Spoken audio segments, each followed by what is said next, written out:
I hope I've generated some questions of some sort. I don't believe I have all the answers, but I'm certainly happy to take some questions if you have them. Yes? Good.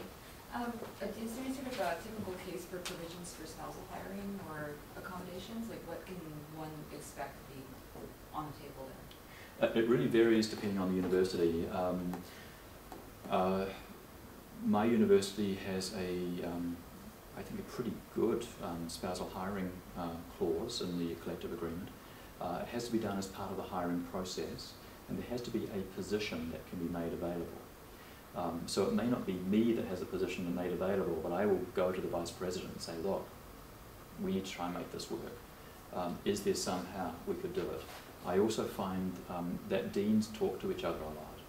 And so we will say, hey, I've got somebody coming in with this, they have a spouse with expertise in your area, what are the possibilities? Can we team up on this? And this will include doing a salary share, for example. So we may say, okay, if I put in 50% of the salary, or the Dean of Medicine put in 50% of the salary, and that actually is a real case. And we'll come up with a position of some sort.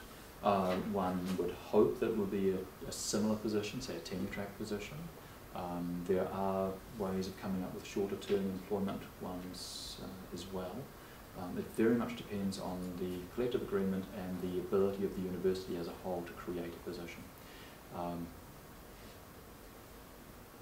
Other universities don't have the that flexibility in terms of creating positions, but actually would give a spouse or a partner a preferred component in the hiring recommendation for an existing position.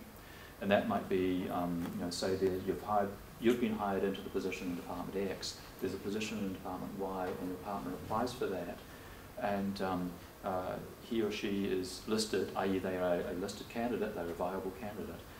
There will be some consideration given to making an appointment through that hiring process to do that. And increasingly, it's part of collective agreements now. But not on all Canadian universities, I will say. That's a good question to ask. Are spousals always academic? Like, if you had a partner who wasn't an academic? No, I've seen spousals that are technical and administrative. Okay. Yeah. So it's possible? It's possible, and in some cases, there may be more flexibility there if the collective agreement requires there to be a position in place in the faculty association. So yeah, it's worth asking. Other questions? Yeah. A question just to follow the spousal hiring. It's about the timing.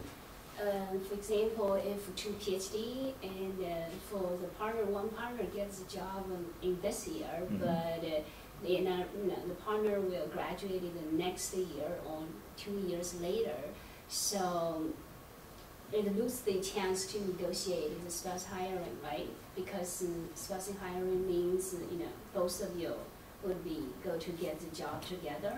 So not in our case.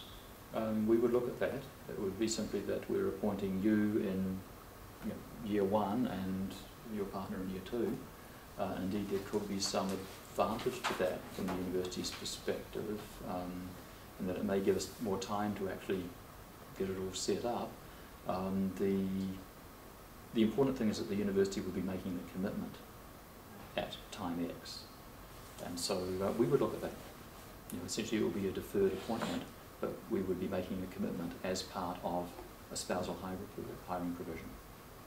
Yeah, so now other agreements may be different, I don't know, but certainly we would look at that as a possibility. Sure, in our university, I talked to our associate dean, Western Ontario, and just Jerry White, and he said, and since your partner already hired, so you already lose the chance for the negotiation. Oh, well, absolutely, yes. Yes, if you have hiring. agreed and had not put it on the table at the time, all bets are off. And that's the point I'm making. That's why we need to get it on the table. So in the situation you raised, if we hired you and then 3 months in you said, oh, by the way, my partner is graduating next May, I'd like to negotiate a spousal hiring. Okay, so In fact, the terms of our collective agreement would forbid that. And I think it's the same at UWO actually, which is why you got the response you got.